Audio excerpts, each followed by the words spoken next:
She would mount man while he was in a coma, but a single kiss awoke him. Wild West romance story. The town of Iron Ridge was small, dry, and forgotten by most of the world. Dust covered everything. The wind never stopped. And people there believed in two things only: hard work and survival. But one morning, something happened that no one could explain. It started with a sound. Not thunder, not a gunshot. Something louder. A deep roar came from the mountains north of town. The ground shook for a few seconds. Windows rattled. Horses panicked. Then silence. The people of Iron Ridge stepped outside, looking toward the mountains. A thin line of smoke rose into the sky. Probably a rock slide, someone said. But deep down, everyone felt it. That wasn't normal. The discovery. 2 days later, a group of hunters went into the mountains. They did not return. On the third day, only one man came back. He was shaking. "There's a man up there," he said. "A big one, bigger than any man I've ever seen." The town gathered around him. "What do you mean?" the sheriff asked. The hunter swallowed hard. "He's alive, but not awake. And the ground around him, it's burned, like something fell from the sky." No one believed him at first, but curiosity was stronger than fear. So the sheriff took a group and went to see. The mountain man. They found him exactly where the hunter said, lying in a deep crater in the mountains. The ground was black and cracked. Trees nearby were broken, some burned. And in the center was the man. He was huge, at least a head taller than anyone there. His body was covered in scars, old and new. His clothes were torn and strange, nothing like what people wore in Iron Ridge. His chest moved slowly. He was breathing. "Is he human?" one man whispered. No one answered. The sheriff stepped closer. He touched the man's arm. "Warm, too warm. Help me carry him," the sheriff said. "Are you crazy?" another man shouted. "We don't know what he is." The sheriff looked at him calmly. "He's alive. That's enough." After a long silence, the others agreed. It took 6 men to lift him. Even unconscious, he felt heavy, like lifting stone. Eliza Vane. Back in town, news spread quickly, and it reached Eliza Vane. She stood outside her small wooden house, looking toward the town center. Her hands were rough from work. Her dress was simple, faded from sun. Life had not been kind to her. Her husband had died a year ago. Since then, she had been fighting to keep her land. But it was not easy. The railroad company wanted her land. They said they would pay her, but everyone knew the truth. They would take it anyway. And now, the town was talking about a strange man from the mountains. Eliza didn't care at first. She had bigger problems. Until someone knocked on her door. It was Mrs. Carter, an older woman who knew everything about everyone. "They brought him to the old clinic," she said. "You should come see." Eliza frowned. "Why would I do that?" Mrs. Carter lowered her voice. "They say he's not normal." Eliza sighed. Nothing in this town is normal anymore. Still, something made her curious. So she went. The unmoving stranger. The clinic was small and crowded. People stood outside, whispering. Inside, the doctor worked quietly. Eliza stepped in and saw him. The mountain man. He lay on a bed too small for him. His feet almost reached the end. His chest rose slowly, steady but deep. Up close, he looked even more strange. His skin had faint marks, almost like lines glowing under the surface, but only for a second. Then they disappeared. Eliza blinked. "Did I imagine that?" she whispered. The doctor noticed her. "You see it too?" he asked softly. Eliza turned to him. "What is he?" The doctor shook his head. "I don't know, but I've never seen a body like this." He pointed to the man's arm. "There was a deep wound here when they brought him. It should take weeks to heal." Eliza looked closer. The wound was gone. Only a faint scar remained. "That's not possible," she said. The doctor nodded. "I know." Fear in the town. Not everyone was calm. By evening, fear had spread. What if he's dangerous? What if he wakes up and kills us? What if he's not even human? People argued in the streets. Some wanted to throw him out of town. Others wanted to keep him locked up. But the sheriff refused. "He hasn't done anything," he said. We don't punish a man for being strange. But fear doesn't listen to reason. And someone else was watching, Marshal Dorian Hale. At the edge of town, a group of men arrived. They wore clean coats, carried fine weapons, and rode strong horses. At their front was Marshal Dorian Hale. He stepped down slowly, looking toward the town. "So," he said, "this is Iron Ridge." One of his men nodded. "Yes, sir. Reports say the object fell in these mountains." Hale smiled slightly. "And the man? Alive, but unconscious." Hale's eyes sharpened. "Good," he said. "That makes things easier." A desperate choice. That same night, Eliza sat alone in her house. A paper lay on the table. A notice. Final warning. Leave your land or it will be taken. She stared at it for a long time. Then she spoke quietly. "I can't lose this place." It was all she had left. Her home, her past, her life. Then she remembered something. A law. Old. Strange. Rarely used. A woman could not lose her land if she had a husband. Eliza laughed softly. A husband? There was no one willing to marry her, not with the trouble she carried. Then her mind returned to the clinic, to the silent man, unmoving, alone. Her expression slowly changed. "No," she whispered. "That's crazy." But the idea didn't leave. The decision. The next morning, Eliza walked into the sheriff's office. "I want to marry him," she said. The sheriff blinked. "Marry who?" "The mountain man." Silence filled the room. "That's not a joke, Eliza," he said carefully. "I'm not joking. He's unconscious." "I know." The sheriff ran a hand through his hair. This is madness." "Maybe," Eliza said, "but it's legal." The sheriff hesitated. She was right. The law didn't say the man had to be awake, only alive. "And what happens if he wakes up?" the sheriff asked. Eliza looked at the floor for a moment, then back at him. "Then I'll deal with it." The strange wedding. That afternoon, the town gathered again. But this time it wasn't fear. It was shock. Eliza stood beside the bed. The mountain man lay still. The priest looked confused, nervous. Are we really doing this?" he asked. Eliza nodded. "Yes." The ceremony was short, strange, unnatural. When it was done, the priest whispered, "You may kiss your husband." The room went silent. Eliza hesitated. Her heart beat fast. "This is just for the law," she told herself. Nothing more. Slowly, she leaned down. Closer, closer. She could feel his warmth now, stronger than before. Then she kissed him. For a moment, nothing happened. Then his finger moved, just slightly. Eliza froze. The doctor gasped. "Did you see that?" The room filled with tension. Slowly, very slowly, the man's hand tightened. And somewhere deep inside him, something woke up. The room stayed silent after the kiss. No one moved. No one spoke. All eyes were on the mountain man. His hand had moved. That was not a mistake. Eliza slowly stepped back, her heart beating fast. She looked at his face, waiting for something more to happen. But nothing did. He lay still again, like before, like a statue. The doctor walked closer, careful, almost afraid. "I saw it," he said quietly. His finger moved. The sheriff nodded slowly. "I saw it too." One of the townspeople whispered, "That's not normal." The priest quickly stepped away. "This is wrong," he muttered. "This is not right." But Eliza did not speak. She was staring at the man. Something had changed. She could feel it, a quiet change. That night, Eliza stayed at the clinic. No one asked her to, but she did not want to leave him alone. She sat beside the bed, a small lamp lighting the room.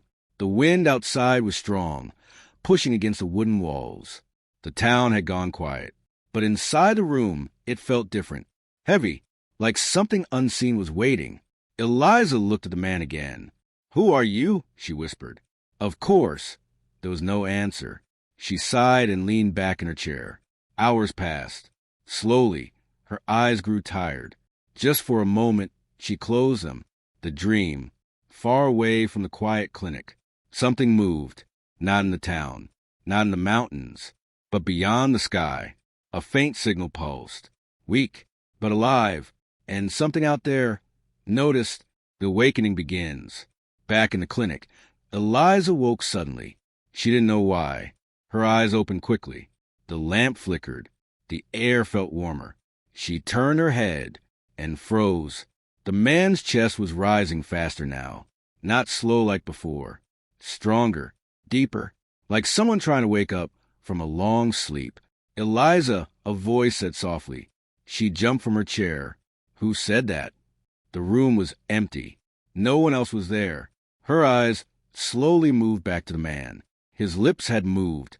"No," she whispered. "That's not possible." She stepped closer, careful, afraid, but also curious. "Can you hear me?" she asked softly. No answer, but his breathing grew heavier. Then his fingers moved again, this time more clearly. His hands slowly tightened into a fist. Eliza stepped back quickly. "Doctor," she called. "Sheriff." Footsteps came from outside. The doctor rushed in. "What happened?" "He's moving," Eliza said. The doctor looked at the man and saw it, the movement, the life. "Stay back," the doctor said. But he didn't step back himself. He leaned closer, watching, waiting, eyes that shouldn't exist. Slowly, painfully, the man's head turned, just a little, then stopped. The room held its breath. Then his eyes opened. A soft glow filled them. Not bright, not like fire, but something different, not human. The doctor stumbled back. "Those eyes," he whispered. Eliza couldn't move. She was frozen in place. The man looked around slowly. His eyes moved from the doctor to the sheriff and then to Eliza. They stopped there for a long moment. He said nothing, but something passed between them. Something quiet, something strange. The first words. The man tried to speak. At first, nothing came out, only a rough sound, like someone who had forgotten how to use their voice. Then slowly, where, he said, his voice was deep, broken, slow. The doctor stepped forward again. "You're safe," he said. "You're in Iron Ridge." The man blinked. "Iron Ridge?" he repeated, like he was learning the words. He looked confused, lost, like a child in a new world. Eliza stepped closer, carefully. "You were hurt," she said softly. "We brought you here." The man looked at her again, longer this time. His eyes dimmed slightly, the strange glow fading. "You," he said, then stopped, like he didn't know how to finish the sentence. A stranger in a new world. Over the next few hours, the man stayed awake, but he did not move much. His body was still weak. Or maybe he was still learning. He looked at everything.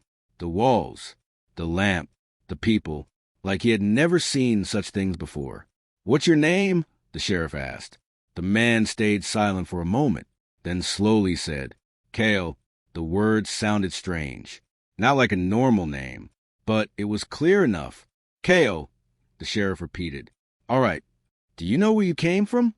the doctor asked. Cale's face changed slightly, like he was trying to remember something far away. "Mountains," he said. Then his voice became quieter. "Fire falling." The room went silent. They all knew what he meant, the crash. But no one said out loud, "Something isn't right." As the night passed, more strange things happened. Cale's wounds continued to heal, faster than before. By morning, even the smallest marks were gone. His strength returned quickly, too quickly. At one point, he tried to sit up. The wooden bed cracked slightly under him, not because he was heavy, but because of the force. The doctor stepped back again. "This isn't natural," he whispered. Eliza, however, did not step back. She watched him closely. There was fear in her eyes, but also something else. Trust. She didn't know why, but she felt it. Danger approaches. Outside the clinic, things were changing. Marshal Hale had arrived in town, and he was asking questions. "Where's the man?" he asked the sheriff later that morning. The sheriff crossed his arms. "Why do you care?" Hale smiled slightly. "Let's just say I have business with him." "You're not taking him," the sheriff said firmly. Hale stepped closer. "You don't understand what you're dealing with." "Maybe not," the sheriff said, "but he hasn't done anything wrong." Hale's eyes hardened. "That's where you're wrong." The first threat, that evening, Eliza returned to the clinic with food. Cale was sitting up now, still quiet, still watching everything. She placed the food near him. "You should eat," she said. He looked at it, confused. She picked up a piece and showed him. "Like this." Slowly, he copied her, learning, adapting. It felt strange, but also calm. For a moment, everything seemed normal. Then, a loud sound came from outside. Boots, voices, men shouting. Eliza froze. Cale turned his head toward the door. His eyes sharpened, not confused anymore. Alert, danger. The door opened suddenly. Marshal Hale stepped in, followed by armed men. "There he is," Hale said calmly. Eliza stepped in front of Cale. "You can't take him." Hale looked at her. "And you are—" "His wife," she said. The room went quiet again. Hale raised an eyebrow. "That complicates things." Cale slowly stood up behind her, unsteady but strong. His eyes locked onto Hale. Something deep inside him was waking again. Not confusion, not fear. Something older, something powerful. Final hook. Hale smiled slightly. "Well," he said, "this just became very interesting." Cale took one step forward. The floor creaked under his weight, and for the first time, he looked like something dangerous. Not lost, not weak, but something that did not belong to this world. The room felt tight. No one moved. Marshal Hale stood near the door, calm and confident. His men spread out behind him, watching Cale carefully. Eliza stood in front of Cale, her hands slightly shaking. But she did not step aside. "You're not taking him," she said again. Hale gave a small smile. "You don't understand," he replied. "This man is not yours to protect." Cale slowly stepped forward. His movement was steady now. Stronger, different from before. Eliza could feel it. Something inside him had changed. A silent warning. Cale's eyes stayed on Hale. There was no confusion in them anymore. No fear, only focus. "Leave," Cale said. His voice was deeper now. Clearer, stronger than before. Hale tilted his head slightly. "So you can speak," he said. "Good." One of Hale's men raised his weapon slightly. "Sir," he asked. Hale lifted a hand, stopping him. "Not yet." Then he looked back at Cale. "You came from the mountains?" Hale said. "From the fire that fell from the sky." Cale did not answer, but his eyes narrowed slightly. That was enough. Hale's smile faded. "I knew it," he said quietly. "The truth begins. You don't belong here," Hale continued, "and I've been looking for you." Eliza turned slightly. "What is he talking about?" she asked. Hale glanced at her. "You married him, didn't you?" he said, "without knowing what he is." Eliza stayed silent. Hale looked back at Cale. "You are not just a man," he said. "You are something else." Cale's hands slowly tightened. The air in the room felt heavier.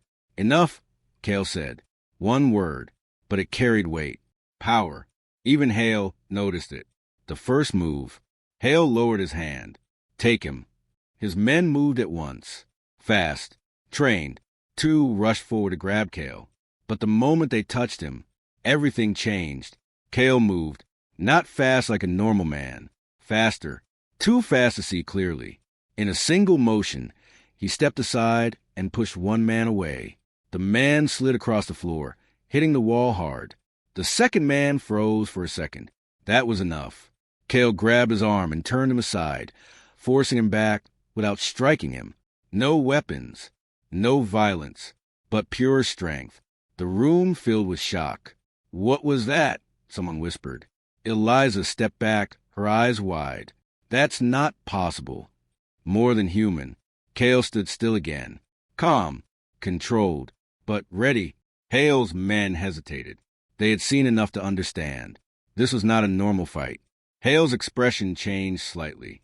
Not fear, but interest. "So it's true," he said. "You're stronger than the reports." Cale did not respond. He only watched, learning. Measuring. A power revealed. One of Hale's men tried again. This time, he came from the side, but Cale reacted instantly. He caught the man's wrist before he could reach him. The grip was firm. Too firm. The man winced in pain. Cale looked at his own hand, almost confused, like he did not realize his own strength. Then, slowly, he let go. The man stepped back quickly. No one moved after that. Eliza's choice. Eliza stepped forward again. "Stop this," she said. Her voice was strong now. "This is not right." Hale looked at her. "You think this is about right or wrong?" he asked. "This is bigger than your little town." "Then explain it," she said. Hale stayed quiet for a moment. Then he sighed. "You deserve that much," he said. He looked at Cale. "Your friend here is not from this world." The words fell heavy in the room. Some people laughed nervously. Others looked confused. But Eliza did not laugh. She believed it. Somehow, she already knew. A visitor from beyond. Hale continued. "Something fell from the sky. Not just fire. Not just rock." He pointed at Cale. Him. Cale's eyes darkened slightly. Memories flickered behind them. Flashes of light.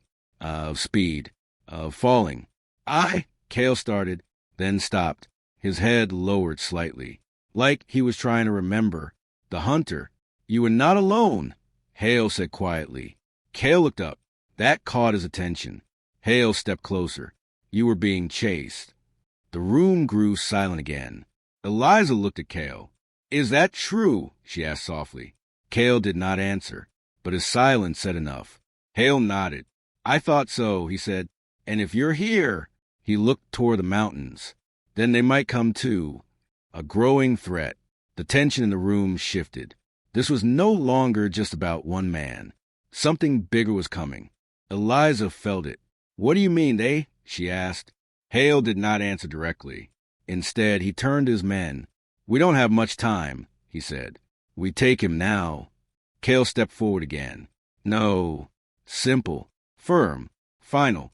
Hale looked at him. "You don't get a choice," he said. Cale's eyes flashed slightly. "I choose," he said. The breaking point. Hale gave a signal. This time, his men did not rush. They raised their weapons. But these were not normal guns. Metal parts glowed faintly. Strange. Unfamiliar.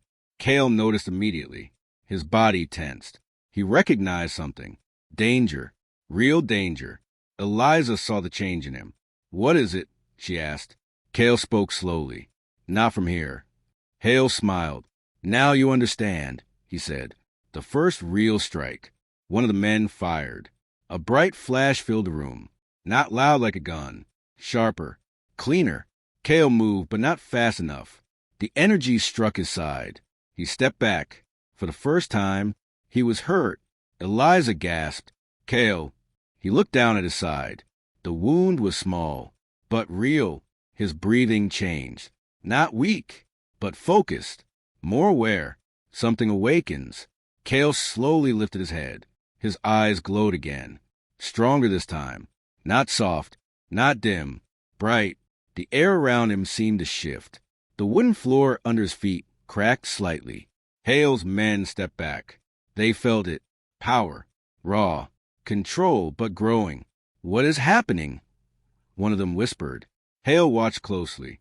"Now we see his true nature," he said. "A protector rises."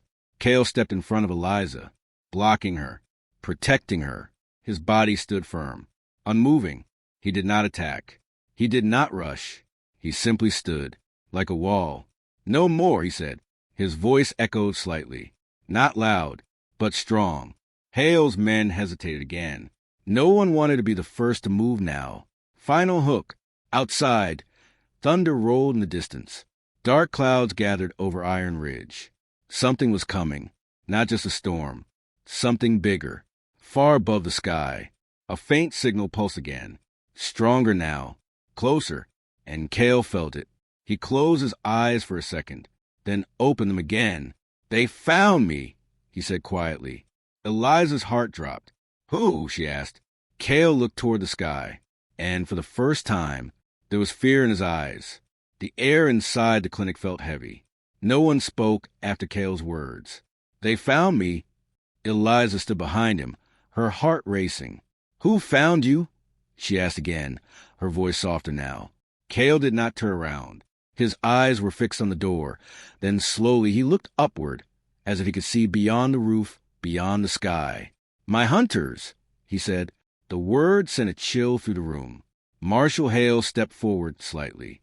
So it's true, he said. They're coming. Cale nodded once. Yes. A race against time. Hale turned to his men.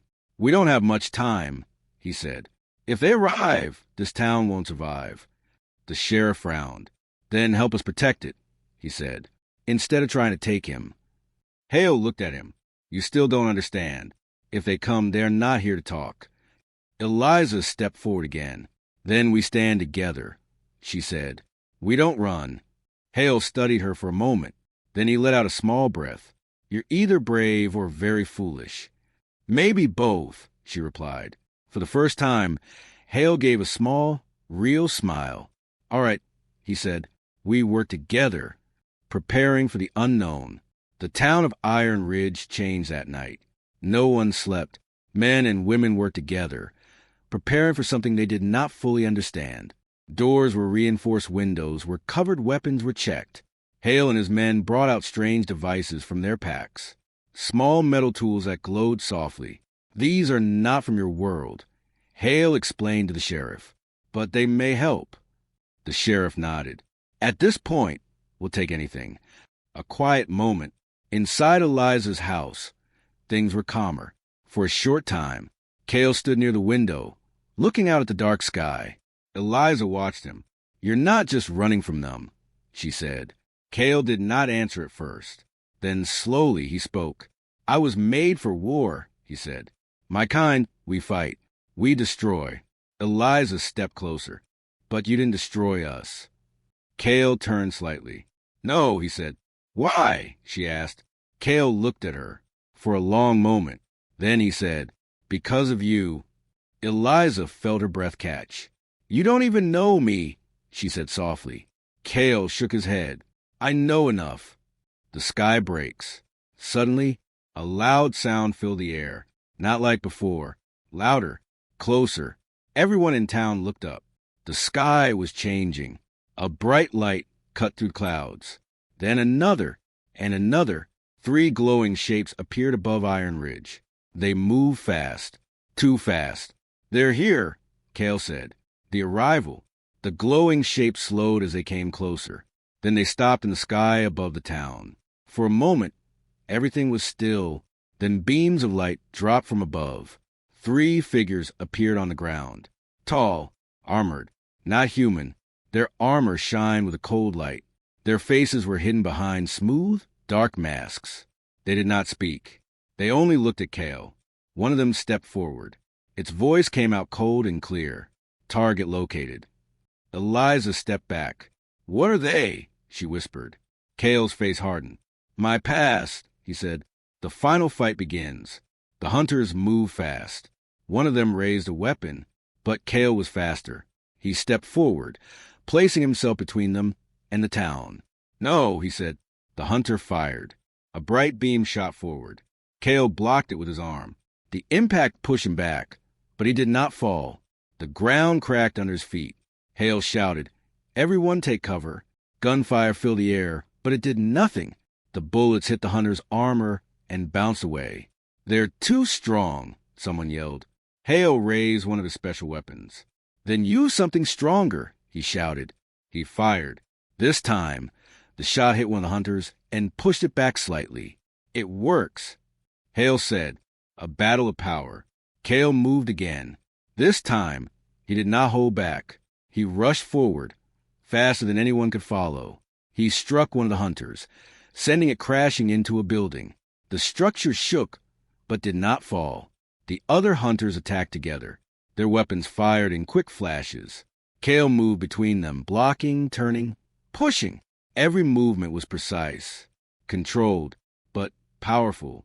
Eliza watched from behind cover. Her heart raced with every moment. Come back, she whispered. The turning point. One of the hunters changed its weapon. A larger one. Brighter. More dangerous. Cale saw it too late. The blast hit him directly. He was thrown back across the street. He landed hard. The ground broke beneath him. "Eliza!" someone shouted. "Stay back." But she didn't listen. She ran toward him. "Cale!" she cried. He was still, not moving. For a second, everything felt lost. A choice. The hunters stepped closer. Slow, calm, certain. "Eliminate target," one of them said. Eliza reached Cale. She dropped to her knees beside him. "Wake up," she whispered. "Please don't stop now." Her hands shook. Tears filled her eyes. "You chose to stay," she said. "Now choose to fight." For a moment, nothing happened. Then, Cale's hand moved, just like before. Slow, but real. The final rise. Cale's eyes opened, brighter than ever. The glow was strong now. His breathing returned. Steady, powerful. He stood up slowly. The hunters paused. For the first time, they hesitated. Cale looked at them, then at Eliza, then back at them. "I am not your weapon," he said. His voice echoed, stronger than before. "I choose my own path." Victory. The final fight was fast and clear. Cale moved with full strength now. He blocked the next attack easily. He struck back with force that shook the ground. One by one, the hunters fell. Their armor cracked. Their weapons failed. Until finally, only silence remained. The lights in the sky faded. The threat was gone. After the storm, the town stood quiet. Damaged, but standing. People slowly came out from hiding. They looked at Cale, not with fear, but with something new. Respect. The sheriff walked up to him. "You saved us," he said. Cale shook his head. "We saved each other." A new beginning. Later, as the sun rose, Eliza stood beside Cale outside her home. The sky was clear again, peaceful. "For now," she said. Cale nodded. "They may return someday." Eliza looked at him. "Then we'll be ready." Cale looked at her, and for the first time, he smiled. Final hook, far beyond Earth, in the darkness of space. A signal was received, stronger than before. Different, not a distress call, a declaration. And something ancient turned its attention toward the small blue planet.